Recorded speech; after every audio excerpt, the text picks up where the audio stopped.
From the headquarters of Telesur English in Quito, Ecuador, I am Estefania Bravo. This is From the South.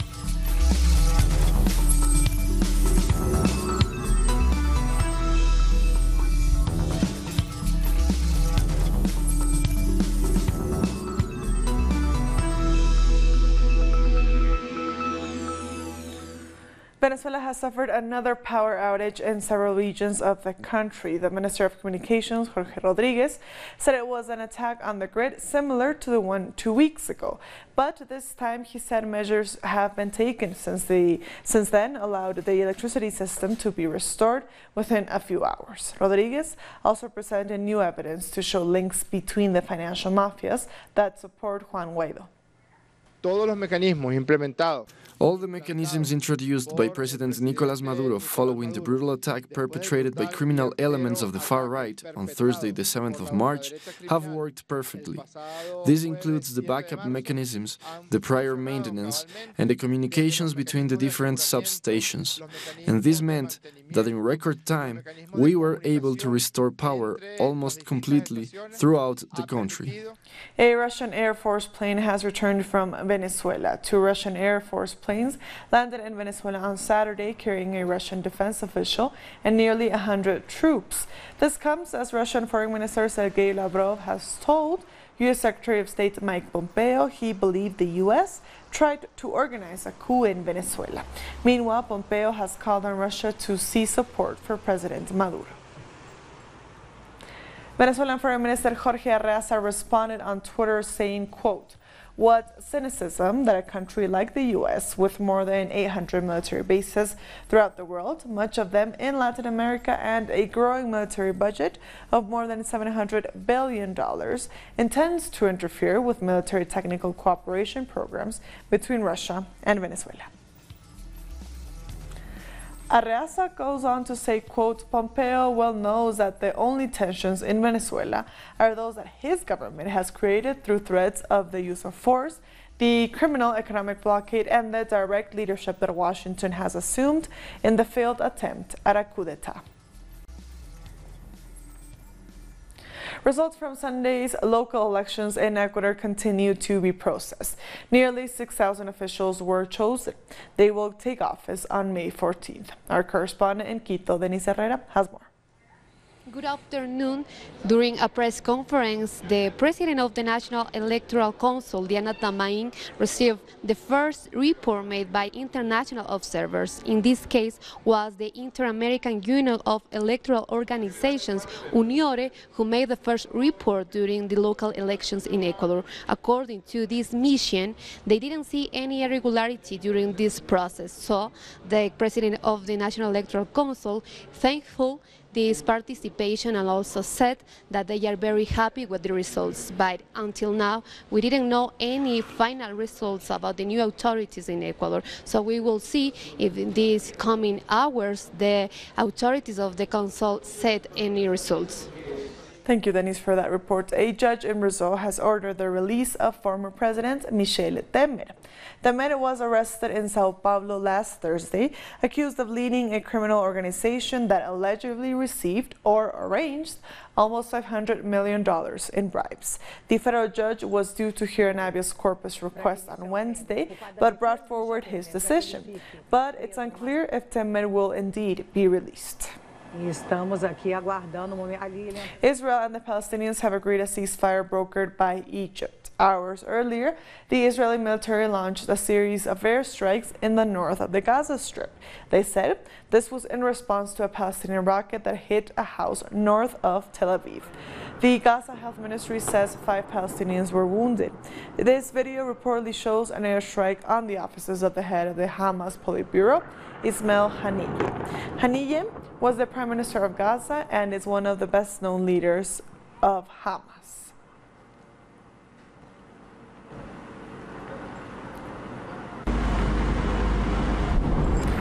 As the airstrikes began, the Israeli military sent 2 infantry divisions to southern Israel and closed off border crossings out of the Gaza Strip. It was preparing to call up thousands of reservists, raising fears of a full-scale offensive against the Palestinian territory. The Israeli Prime Minister Benjamin Netanyahu said he was cutting short a trip to Washington to oversee the operation in Gaza. At a brief meeting in the White House, President Donald Trump signed a decree saying the U.S. fully recognizes Israel's sovereignty over the Golan Heights. You have shown. Turkey's Foreign Affairs Minister Mevlut Cavusoglu has warned that President Donald Trump's recognition of Israel's claim on the occupied Golan Heights is a threat to regional peace. He said the decision goes against international law and will destabilize the entire region. Israel seized the Golan Heights during the 1967 war and formally annexed it in 1981, an action that was unanimously rejected by the United Nations Security Council. The Southern African Development Community is holding a two-day summit to discuss the Western Sahara conflict. Morocco has also called for a meeting on the issue. Our correspondent in Pretoria, Matuba Malachi, explains. The South African Development Community is gathering here in South Africa's capital, Pretoria, in a meeting, a two-day meeting that's been called to focus on the pressing issue that is Western Sahara. Ironically, this event is taking place on the same day that Morocco also called a meeting on the same issue.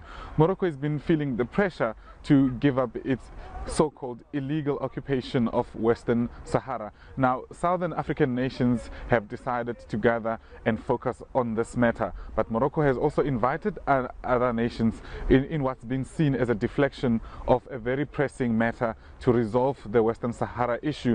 And as you may know, that Morocco has fallen out with many countries on this very same issues, with South Africa just restoring its diplomatic ties in 2017 after a long spat over the liberation of Western Sahara from Morocco's illegal occupation. And now other countries like Mali, we hear, which are not part of the Southern African Development Community, have been invited to this this event in Morocco. And we also know that a Southern African nation, Malawi, which has just suffered massive damage because of the Idai cyclone, has also been invited to Morocco to attend that. And we also know that a Southern African nation, Malawi, which has just suffered massive damage because of the Idai cyclone, has also been invited to Morocco to attend that. And it seems Malawi will choose Morocco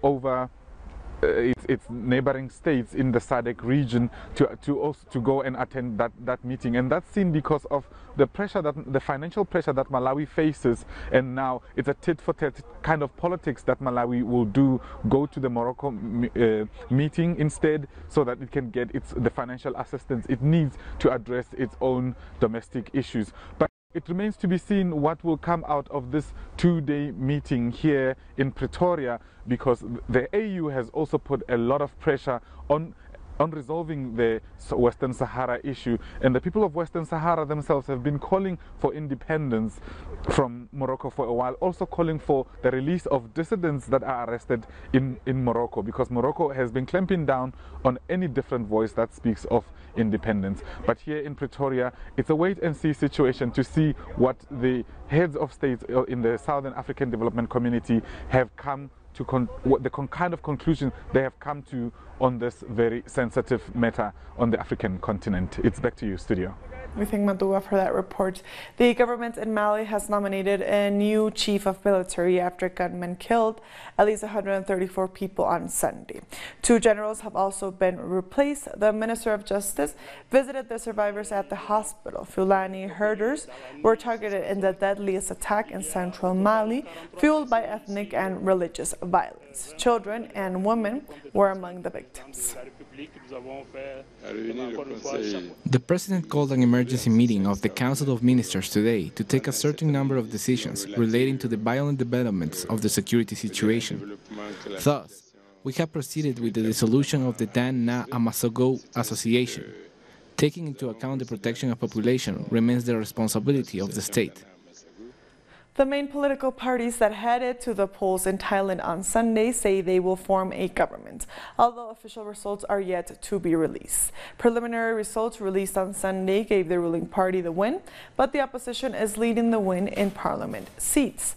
Official results will be announced on May 9th. These have been the first election since the military coup in 2014. We'll be back very soon. Stay with us.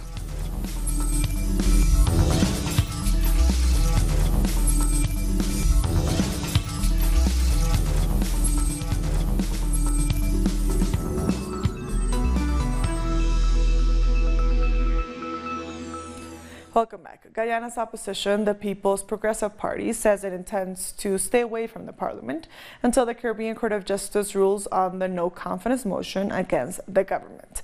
This comes after the appeals court overturned the decision on Saturday, saying the no-confidence motion passed in December was invalid. Opposition leader Bharat Jagdeo says he does not understand the appeal court's decision, which said the motion needed 34 votes and not 33. He intends to challenge the decision. The Trinidad and Tobago's government has reiterated its position of non-interference in Venezuela's affairs.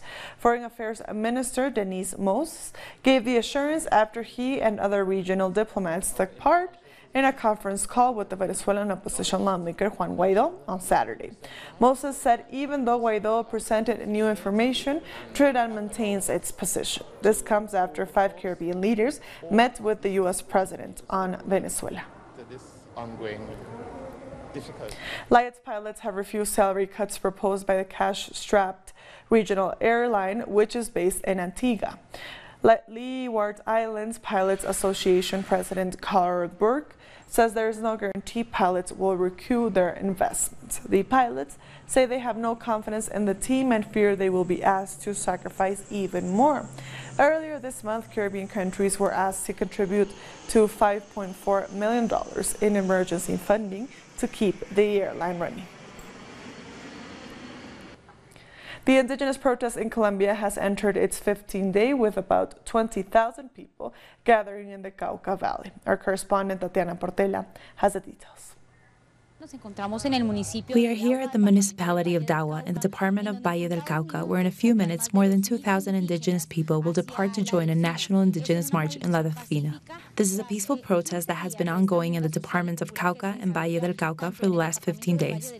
The mobilization has been heavily repressed by the Colombian military. Local authorities at the Department of Cauca have strongly condemned the military action against this indigenous march, especially in the village of Cavigio, where military troops arrived to interrupt the indigenous protesters gathering there. We also have to mention that in the Department of Putumayo, indigenous, Campesino, and Afro-Colombian communities have set up several road blockades to contribute to this big protest. At La Delfina, demonstrators will join a discussion between various indigenous advisors and campesinos to decide what will be the next step to take. They have been demanding a meeting with President Iván Duque and, of course, that their right to continue with this mobilization is guaranteed, that they can continue with their peaceful march in defense of life and their land, and that President Duque complies with government promises regarding land and personal security made over previous years. We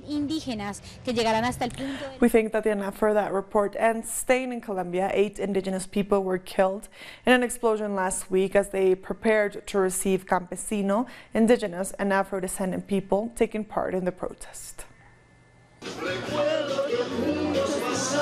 Members of the Indigenous Guard, a group formed by indigenous people of all ages, said goodbye to the victims of an explosion in the Cauca Valley. When the Minga was taking place, the Indigenous Guard gathered to receive members of indigenous and campesino communities taking part. It's in that moment that they are attacked and killed. According to Alex Fernandez, human rights counselor for the Indigenous Guard, both this incident and the defense minister's statement regarding it have to be rejected. At first, when the police and the public prosecutor arrived to the area, they were told to coordinate with the Indigenous Guard to verify the situation and identify the bodies. But they told the media that the situation was mishandled and that information was manipulated from our part. That is when the National Guard stops collaborating with their investigation. Authorities and members of the Special Jurisdiction for Peace continue to investigate the tragedy. The government has also called on international organizations to help with the investigation. It was an attack at 10 in the morning. There were strong clashes with armed groups.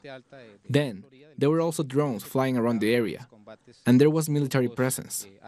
So what we think is that all the evidences point out to an attack to sabotage the Minga, our protest.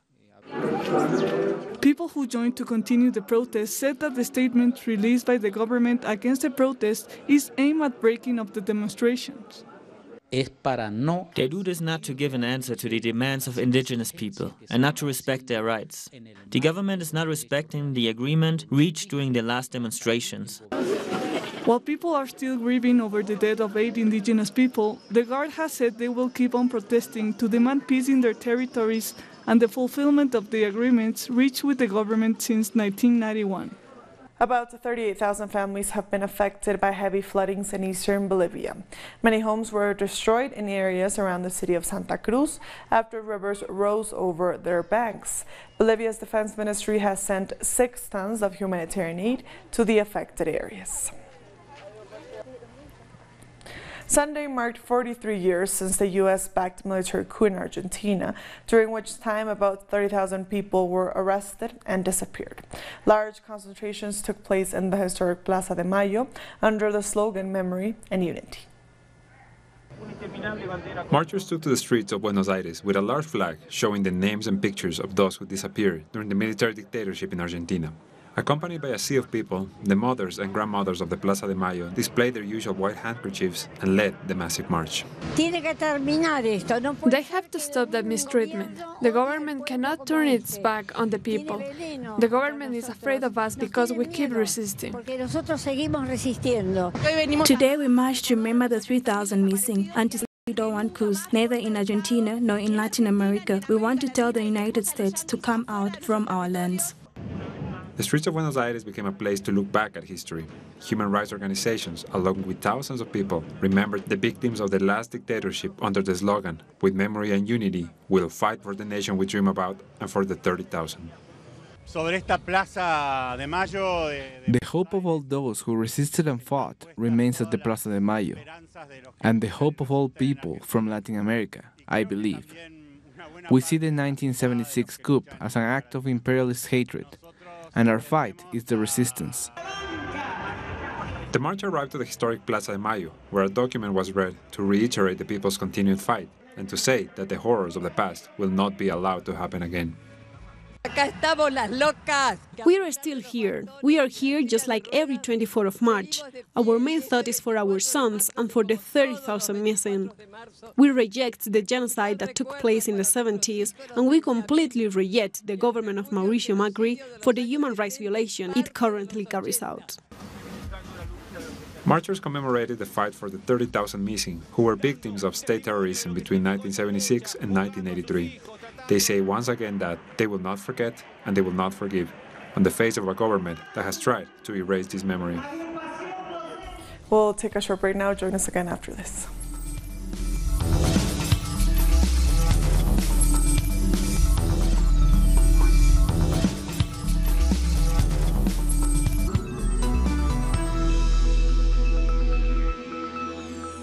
Welcome back. Ebola cases in Eastern Democratic Republic of Congo has exceeded 1,000, making the current outbreak the second largest ever recorded. According to officials, more than 629 people have died since last August, and 58 new cases have been reported this week. The majority of cases have been recorded in the towns of Katwa and Beni. European Union Foreign Policy Chief Federica Mogherini says the spread of Islamophobia across the world is a threat to society. Addressing journalists after a meeting with Pakistan's foreign minister in Islamabad, Mogherini said Europe's strength lies in its diversity. She said leaders have a responsibility to make sure Islamophobia does not get rooted in Europe. A gunman recently killed 50 Muslims at a mosque in New Zealand, an attack motivated by hatred for Muslims. The rise of Islamophobia is a threat for us all. It's a threat not only for Muslims, but also for our societies, because the strength of our societies lies in their diversity, and whoever attacks the diversity of our societies attacks the entire society, not just one segment of it. Flash floods have killed at least 17 people and injured over 70 in southern Iran. Authorities said the flooding has been under control and emergency work is underway. Iranian state TV reported most of the people killed had been trying to film the flooding with their phones. In recent days, heavy rains triggered floodings across the country, with more than 56,000 people being affected. In the UK, Prime Minister Theresa May has conceded she still has not secured the votes to get her Brexit deal passed. Last week, EU leaders agreed to postpone Brexit to avoid a no-deal divorce on March 29th. But they warned that unless May can persuade MPs to support her twice-rejected deal, Britain must come up with a new plan by April 12th. Now MPs are expected to begin the process of charting their own path forward. The government's approach to Brexit has now become a national embarrassment. Last week's summit represented another negotiating failure for the Prime Minister. Her proposals were rejected and new terms were imposed on her. We now have an extension until mid-April or May the 22nd, and despite the clearly expressed will of this House, we will still face the prospect of a disastrous no-deal Brexit. A former gym teacher at a Catholic school in Spain has gone on trial, accused of sexually assaulting students. Public prosecutors have asked for a 22-year jail sentence for the teacher. He taught at a Marist community school, a Roman Catholic teaching order that is also linked to abuse scandals in Chile. 13 other former students also accused the teacher of sexual abuse, but their cases have expired. The Maristes case has opened the door for other people from other congregations to do the same. Put in the complaint and through an email, search for more victims. They shouldn't have to do this. It should be the administration doing that. But unfortunately, we are leading the victims to look for other victims of their own aggressors. People in El Salvador have paid tribute to Monsignor Oscar Romero on the 39th anniversary of his assassination. Romero was murdered during the Civil War at the hands of a death squad. Last year, he was canonized, becoming the first saint from El Salvador.